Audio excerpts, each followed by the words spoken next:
Fabiana Marcela López León, abogada, excelente persona, profesional, fue directora de legales de Shell en Argentina, en UK, y hoy es la Compliance Officer de Albanesi. Y también quiero invitar a Mariano Bogman, otro amigo que vino desde Chile para visitarnos hoy, que es el Compliance Regional, lo voy a decir en español, de Siemens. Es una persona que forma parte de muchos comités de integridad, de transparencia, trabaja fuertemente en estos temas, así que pido un muy fuerte aplauso para recibir a Mariano y a Fabiana en este día. ¿Cómo anda? Muy bien. Muy bien. Bueno. Antes de que empiece, yo quiero agradecerle a Mesa y a vos por esta invitación, que verdaderamente es un honor poder estar acá hoy. Muy bien. Agradecemos también, Mariano, por favor. Gracias. Gracias por la invitación y efectivamente vamos a hablar de estos temas después, pero que el número uno de la compañía abra la jornada me parece genial. ¿Sí? Gracias por considerarnos también. Ya estamos, ¿no? Digo, abrió el número uno, abrió el gobernador. Gobernador. Me parece que estamos bien. Estamos bien. Tenemos a dos personas que trabajan como compliance officers. ¿Vieron que en compliance se habla mucho en inglés? Podemos decir que son los oficiales de cumplimiento, para entenderlo, y trabajan en organizaciones que tienen una particularidad. Son empresas que sufrieron escándalos de corrupción. Son empresas que salieron en algún momento en la tapa de un diario diciendo acá hay cosas que no se hicieron del todo bien. Entonces, les voy a preguntar un poco sobre eso, pero fundamentalmente sobre lo que quiero que centremos esta charla es sobre cómo, desde la función de compliance que ellos llevan adelante, pudieron reconstruir la cultura de una organización y de esa manera poder entender cuál es la importancia de tener un programa de compliance. ¿Bien? Entonces, primero disparo para cada uno. ¿Qué es compliance para ustedes? Empiezo por Fabiana. Yo voy a citar a un ex jefe mío que siempre usaba una frase como latiguillo que era: hay que hacer lo correcto por sobre lo conveniente. Para mí compliance es eso. En todas las instituciones hay que hacer lo correcto por sobre lo conveniente. Muy bien, eso que decía Aranguren, lo correcto por sobre lo conveniente. Saben que soy vicepresidente de la Asociación Argentina de Ética y Compliance y ese es nuestro lema, lo correcto por sobre lo conveniente, porque justamente Aranguren se lo dijo a Carlos Rosen, que fundó la asociación, así que le pedimos permiso y ese es nuestro lema, así que gracias, Fabiana, gracias Fabiana por traerlo. Y Mariano, para vos, ¿qué es compliance? Para mí es una forma de vida. ¿Sí? Mucho se habló de compliance de papel, de las tecnologías o las herramientas que tenemos, pero nunca hablamos de lo que es el comportamiento, ¿no? De las personas. Está bien tener leyes, está bien regular, pero la autorregulación parte por casa, ¿no? Entonces los valores que traemos, y a mí me encanta eso, ¿no? Poder reflejar y estar en el mejor lugar del mundo para hacer lo que hago, trayendo eso de mi casa y tratando de inculcar a la gente, ¿no? Para mí compliance es... Me encantó el arquitecto de la confianza. Fue bueno, ¿no? Fue muy bueno, pero para mí tengo una parecida. Para mí somos el airbag de la compañía. El airbag, me gusta. El airbag de la compañía. ¿Por qué? Uno puede activarlo o desactivarlo. ¿Qué pasa si choca un auto si no está activado el airbag? ¿Qué pasa si choca y está activado el airbag? ¿No? ¿Qué pasa si levantamos la mano y decimos, tengo una duda, compliance, ¿me puede ayudar? Mariano, Fabi, ¿me pueden ayudar? ¿Cómo lo ven? ¿Sí? No somos la policía, efectivamente. ¿Sí? Somos alguien que los va a ayudar a tomar una buena decisión. La decisión no es nuestra, es de ustedes. Y cuéntenme un poco, puede empezar cualquiera de los dos, ¿cómo hicieron para revertir lo que había pasado? ¿Cómo se crea una cultura de compliance en una organización? ¿Cuáles pueden ser para la audiencia que tenemos acá? Que hay algunas personas que recién me saludaban y son muy calificadas, tienen consultoras de compliance, trabajan en compliance, y otras que me dicen, estoy arrancando en el tema, es la primera vez que escucho de esto. Entonces tratemos de nivelar un poco la cancha y decir, ¿qué hacemos para revertir una situación y construir esa cultura? Eso. En mi caso particular es raro porque yo ingresé al Grupo Albanesi como gerente de legales, en realidad. En enero del 2018, en agosto del 2018 ocurre la causa Cuadernos, que es en la que está involucrado uno de los accionistas del grupo. Y entonces Legales se convierte en Legales y Compliance. No había nada antes, había un atisbo de código de ética, pero y nos tuvimos que empezamos a trabajar en febrero de ese año, porque en marzo entraba en vigencia la ley de responsabilidad penal empresaria, pero claro, empezamos, con tranquilidad, matriz de riesgo, código de ética. De repente en agosto, bueno, había que empezar a poner mucha más celeridad porque obviamente inversores, clientes, todos querían saber qué estábamos haciendo con este riesgo que había aparecido. Así que así empezamos a construirlo, un poco presionados, digamos, por las circunstancias en cuanto a la velocidad. Para mí personalmente, bueno, además de todo lo que es documentación y políticas, me parece que principalmente para cambiar una cultura o para instaurar una cultura, en nuestro caso particular ayudó muchísimo la línea ética y las capacitaciones. Yo creo que la gente confíe en que verdad, y es un proceso largo, porque por supuesto nadie confía de entrada en una línea ética, nadie cree que verdaderamente sea anónima, que vos no tengas nada que ver, que efectivamente lo que se denuncia se vaya a investigar, si se investiga que vaya a tener una consecuencia. Cuando la gente empieza a ver que eso efectivamente ocurre, empieza a fluir de otra manera, o por lo menos, de nuevo, en nuestro caso en particular, empezó a fluir de otra manera la construcción de la cultura de compliance. Muy bien, o sea, línea ética, generando confianza. Vamos a hablar un poquito de la línea ética en un ratito. Y capacitaciones, que era lo que mencionaban por ahí, varias personas que decían formación, capacitación. Mariano. ¿Quién conoce el caso Siemens? Levante la mano. Levante la mano. Menos Hugo, ¿no? Bueno, Delia. Saben, ¿no?, lo que fue el caso Siemens. No el caso de Argentina, ¿sí?, de los DNI. El caso Siemens son 80 casos. ¿Sí? Justo hablaban de la FCPA antes.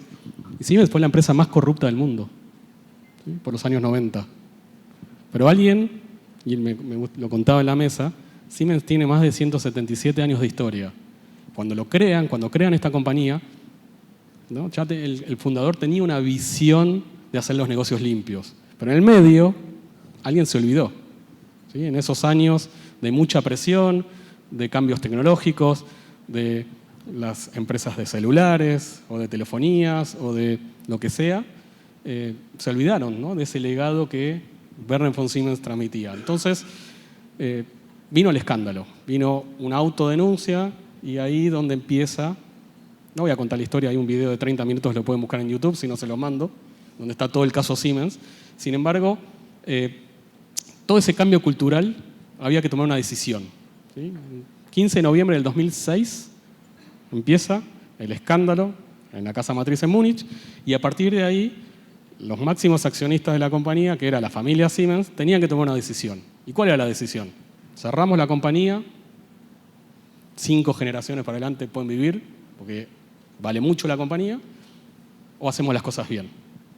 Entonces, se cambia, y parte de, ya voy a llegar a tu pregunta, pero tenía que contar un poco de historia, no me saques amarilla. Parte de esa historia fue cambio en la conducción de la gente, ¿sí? Empezamos con las personas. El 40% de la plana mayor, como dicen en Chile, para la casa. El 70% de la plana mayor y el 40% de la plana media. Una super mega investigación durante un año de amnistía donde todos teníamos que levantar la mano si mi vecino estaba haciendo las cosas bien o mal, o qué pasó, o me obligaron, o siempre se hizo así. Yo estaba en la compañía cuando pasó, ¿sí? Yo entré en el 2005. Todo era tabú. Compliance era el compliance que no queremos, ¿no? El compliance de papel, donde no podías regalar un lápiz, donde no podías hacer nada. Sin embargo, este cambio cultural, la creación del departamento de compliance totalmente independiente, ¿sí? Ahí empezamos con los tips, con su propio presupuesto, con sus propias capacitaciones a la gente que hace compliance, ¿no? Porque nosotros también somos capacitados, si no, es difícil. Con una línea de denuncias donde no es solo los empleados pueden denunciar, sino también los clientes o los proveedores, ¿sí? Toda la cadena de valor pueden meter una denuncia en esta. Y tenemos 3 tipos de canales de denuncia. Uno es la hotline, ¿sí?, la típica que uno se mete en un sistema. La otra es un estudio de abogado. Bueno, la hotline puede ser en español, en el idioma que quieras, en el momento que quieras. tenemos un ombudsperson, en este caso es una mujer, un estudio de abogado externo, y ahí ya es en inglés o en alemán, y tenemos a los compliance officers como canales de denuncia per se, ¿sí? Y eso está muy bueno porque hablamos mucho de la palabra confianza, Delia marcó, ¿no?, todo lo que es confianza, y para mí es clave que el compliance officer genere la confianza en la organización para que puedan levantar la mano. Antes, no llegué a contarlo, pero para mí compliance, de hecho, no es la policía y no estamos buscando culpables. Y siempre en mis entrenamientos hago esta pregunta a la gente, ¿no? Como, ¿qué harían ustedes, ¿no?, si efectivamente tendrían que denunciar o no un caso? Y cuando uno genera la confianza, ¿qué mejor que hacerlo en tu oficina? No hacerlo de manera anónima. Cuando hay una denuncia anónima, ya es más difícil trabajarla. Es muy difícil trabajarla porque no están las evidencias, no están, digamos, la gente tiene miedo. Entonces la palabra confianza es, el sistema va a funcionar de punta a punta. Una denuncia, se hace una investigación si es que efectivamente lo amerita y tenés que darle una respuesta a la organización. ¿No? Me vas a cortar. Bueno, te voy a cortar. No, porque me gusta, dijiste capacitaciones, y dijiste en las capacitaciones que yo doy, y automáticamente me viene a la mente las métricas, porque hablamos de compliance y podemos contar cómo es compliance, que está todo buenísimo, pero ustedes saben que lo que no se mide no existe. No existe. Entonces necesito tener métricas, y fundamentalmente el Departamento de Justicia de Estados Unidos habla de este tema, y yo sé que en Grupo Albanesi, cuando dan las capacitaciones, tienen algunas métricas, después le voy a preguntar a Mariano, pero algunas métricas respecto del aporte de las capacitaciones. Contanos, Fabi, ¿cómo funciona eso para que el público entienda eso? Sí, efectivamente, desde hace un año creo lo implementamos. Hay un cuestionario base que se hace a los participantes en forma previa a la capacitación, que luego se vuelve a hacer una vez capacitados y obviamente se comparan los resultados. Y es notable verdaderamente cómo mejora el resultado una vez capacitado el personal. Ok, con lo cual de esa manera vos sabés cuál es el aporte efectivamente brindado a ese personal. Y en cuanto a métricas del canal de denuncias, Mariano. Bueno, hoy cambió un poquito la región, ¿sí? Más allá de lo que mostraba Delia, que somos todos rojos, salvo en Chile y en Uruguay. Podría decirte que en los últimos, yo tengo más o menos 11 años en el cargo y el 95% de la gente viene a mi oficina, ¿sí? Y eso habla de la confianza que tienen en el sistema de compliance y en la persona. Por eso es muy clave, a la hora de elegir un compliance officer, tiene que ser alguien que conozca a la gente, que tenga llegada a la gente, que conozca los procesos y que efectivamente, ¿no?, escuche. El resto son el ombudsman o ombudsperson, la verdad que muy pocas, y el TELAS, que es nuestra línea de denuncia. En este último año se incrementaron más que nada en Colombia, pero acá en Argentina o en Chile prefieren ir al compliance officer, ¿no? Y eso es muy bueno. Muy bien, o sea que lograste generar esa confianza para que las personas hablen con vos, pero me imagino que estos canales de denuncia también están abiertos a la comunidad, a los proveedores, a los socios de negocios, para que puedan informar qué es lo que pasa, y tal vez ese tercero no tiene la posibilidad de ir a tu oficina y golpearte la puerta y contarte las cosas. Entonces funciona de esa manera también. Ahora, para quien está en una organización y quiere implementar su programa de compliance y por ahí no tiene, lo que puede pasarnos, el compromiso de la alta dirección, o porque tiene desconocimiento, o porque hicieron el programa porque quieren participar de una licitación en el Estado y les hace falta. ¿Cómo hacemos para que ese compliance de papel, o como dicen en Estados Unidos, el famoso compliance make-up, se transforme en algo real? Esto lo digo con conocimiento de causa. La verdad es que compliance es un socio del negocio y esa es la manera en la que hay que enseñar a que se vea en las empresas. Compliance hoy es algo que te lo pide cualquier inversor que quiere evaluar tu compañía, sea un préstamo, una adquisición de acciones, lo que fuera. Te lo piden tus clientes. Yo siempre digo que es como una especie de mancha virtuosa que comenzó y que ya es imparable. Con lo cual no es un nice to have, no es algo lindo para tener, es algo que tenés que tener porque verdaderamente te ayuda a hacer negocios. O sea que esto que decían, perdón Mariano, esto que decían de que compliance no es solo cultura, es cultura, pero también nos permite la posibilidad de hacer negocios transparentes a largo plazo. Porque vos me decís, un inversor quiere hacer un negocio con vos, o un banco te quiere prestar plata y te pregunta de compliance. Totalmente. Y si respondes mal, No te la prestan. no te la prestan. Alguien quiere comprar una compañía y te preguntan por compliance. Exacto. Si no está bien, no te la compran. No. Alguien quiere contratar a alguien. ¿Cómo, Mariano? No Alguien escuché. quiere contratar a alguien y te preguntan por compliance. ¿Cómo es esa persona? Se hace un due diligence de la persona también. Bueno, nosotros hacemos due diligence de la persona. Así que no está malo. Pero agregando, para mí somos un abrepuertas, ¿no?, al negocio, pero si lo llevamos a una pyme, y volviendo un poco a tu pregunta, si el número uno de la compañía no está en estos temas, va a ser difícil. Vos dijiste, no hay alta dirección o está por otro lado. Si el número uno de la compañía no habla, o el directorio, no meten estos temas en las reuniones de gerencia, en los town halls o en las reuniones de la empresa, no le dan el integrity moment necesario a este departamento, no va a funcionar. De ahí sí tenés las herramientas como el canal de denuncia, como las capacitaciones, como los comités disciplinarios, como los comités de ética o lo que quieras, pero para mí si el número uno, los accionistas o el board o el directorio de la compañía no les interesan estos temas, va a ser de papel y no va a funcionar. Y después pienso en los terceros, porque a veces creemos que los riesgos en una organización de compliance están en nuestros colaboradores y colaboradoras, que decimos, bueno, el riesgo está acá. Sin embargo, las estadísticas de Estados Unidos, de la SEC, nos muestran que los problemas reales o mayores están en los proveedores, en los socios de negocios, en esos terceros que nos representan. ¿Cómo funciona eso en sus organizaciones? ¿Qué hacen con los terceros? ¿Cómo los mapean? ¿Cómo saben cuál es riesgoso y cuál no? ¿Qué debieran hacer las personas que están acá si quieren implementar algo así? Es difícil saber si son riesgosos o no.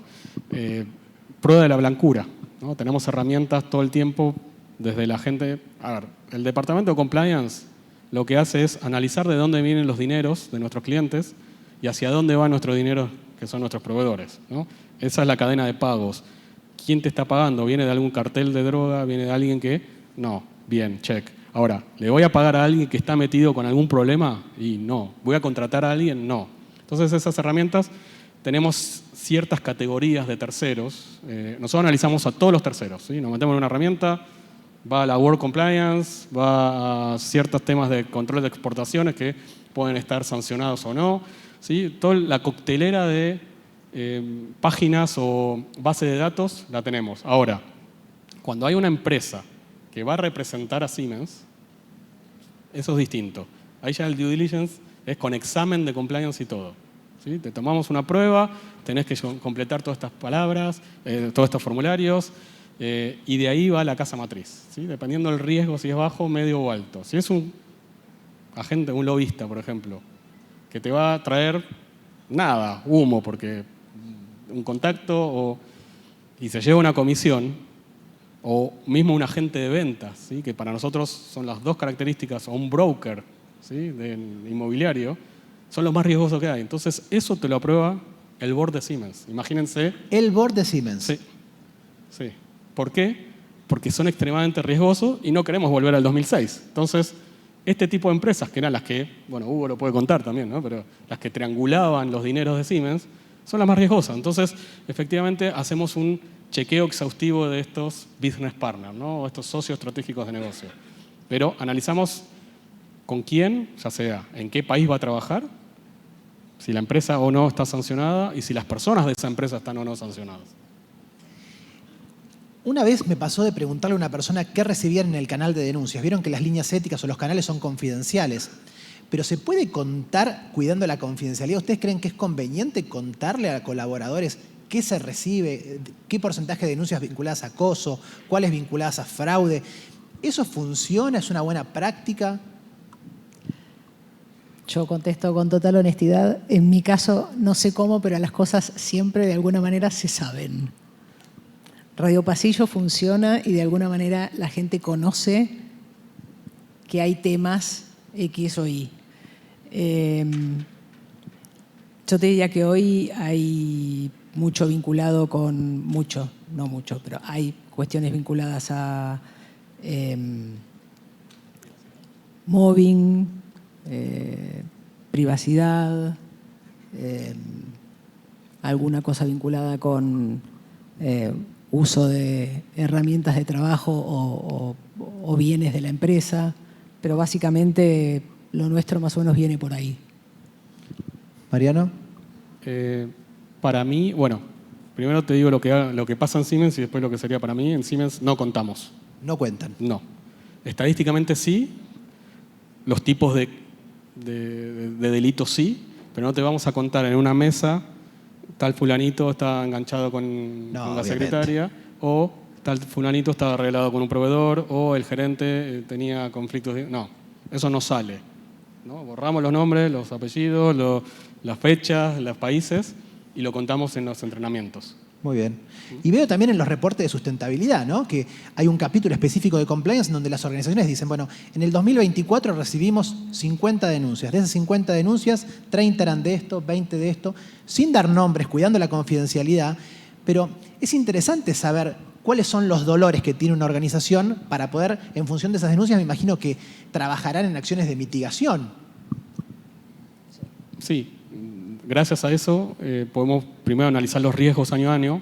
En realidad, a nivel región, nosotros somos Américas, ¿no?, para Siemens en compliance. Se analizan los riesgos entre 1 o 2 años. ¿Por qué? Porque salen, obviamente, de los riesgos que tienen los distintos países. Y esos riesgos salen de las denuncias o de los casos que tuvimos, ¿no? Y efectivamente, para Chile, Argentina o Colombia tenemos temas de lavado de dinero, tenemos temas de conflicto de interés porque son mercados chicos, o tenemos temas obviamente de anticorrupción, ¿sí? Pero después, por ejemplo, Estados Unidos tiene más problemas de data privacy o problemas más relacionados con books and records, ¿no? Entonces, todo eso te sirve para después generar estos controles y mitigamos esos riesgos, ¿no? Muy bien. Voy a abrir a preguntas. 2 preguntas quiero. 2 preguntas para Fabiana o para Mariano y cortitas. ¿Hay tarjeta también ahora? Hay tarjeta roja o amarilla para quien se exceda. A ver, ¿están por ahí? ¿No veo? ¿Levantan la mano o no? ¿No hay? No estoy viendo allá, yo, ¿no? Allá hay una. Allá hay una. ¿Se podrán acercar allá? Muy bien. No voy a sacar la tarjeta porque lo estoy viendo desde acá y va a ser muy respetuoso con el tiempo. No voy a sacar la tarjeta. Está muy bien, ahí está. Y piensa en una pregunta difícil, porque hay 2 vinos. Cada pregunta va a ser uno cada uno. Muy bien. No, cuando contaste un poquito el tema de cadena de pagos y decías ahí cómo influencian todos los factores, quería consultarte sobre las nuevas medidas que se han tomado ahora en lo que impacta a ustedes internamente y cuánto les ayudaba, por ejemplo, antes WIF o los bancos al pedir esa trazabilidad del dinero. ¿A Mariano dijo? A vos, a Mariano. Sí. Bueno, no somos una empresa obligada con la WIF, por lo tanto no es que estamos marcando, pero para nosotros las normativas internas son siempre las que regulan. Por lo tanto, vamos a pagar a los días que dice la ley, vamos a contratar como dice la ley. Por lo tanto, no sé si entendí bien tu pregunta, pero querés entender cómo es el proceso de los pagos directamente relacionados con las normativas. No, perdón. Si te ayudaba, que ahora viste que estás un poco más liberado a depositar plata en un banco, estás un poco más liberado desde los controles de WIF. Si vos crees que lo externo te ayudaba a gestionar lo interno tuyo, o sí vos te centrás en lo tuyo y nada más, y no importa lo que se defina como política de Estado. Bueno, sí, empecé hablando de la autorregulación y Delia hablaba mucho de las normativas y que las empresas, por lo general las europeas, son empresas que tratan de autorregularse y no esperar una ley para que pase. El problema que tuvimos, ¿no?, en Siemens fue que nos mirábamos el ombligo todo el tiempo, ¿no? Y éramos omnipotentes, la empresa número 1 de Alemania. Obvio que tenés que saber lo que está pasando a tu alrededor. Ahora, para el lado de compliance no es que me ayuda o una ley siempre va a ayudar, pero nosotros estamos muy convencidos, después de lo que les conté antes, de que las cosas hay que hacerlas bien. Por lo tanto, no vamos a saltar una ley o una normativa para mejorar un pago o para obtener algún beneficio de ese proveedor, ¿no?